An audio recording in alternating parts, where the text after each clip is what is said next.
இங்க பாரு ப்ரோ, நான் நிறைய வாட்டி சொல்லியிருக்கேன், சாப்பாடு வேஸ்ட் பண்ணாதீங்க, இல்லாதவங்களுக்கு இருக்கிறத கொடுத்து பழகுங்கன்னு சொன்னேன். ஓகேவா? இந்த வீடியோ பாருங்க.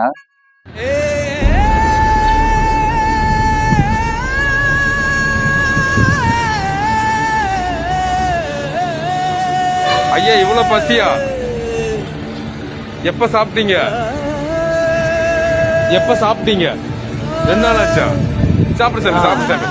தாத்தா சாப்பிட்டு 3 நாள் கிட்ட ஆகுதுன்னு சொல்றாரு. எவ்வளவு ஒரு ஒஸ்ட் திங்ல என்ன சொல்றது தெரியல, கண்ணு கலங்கிடும். பட் அதை விட்டுருங்க. வேற விஷயம் என்னன்னா, நம்ம கிட்ட இருக்குதா, சத்தியமா சொல்றேன், இருக்குதா, இருந்தா மத்தவங்களுக்கு கொடுத்து பழகுங்க. ஓகேவா?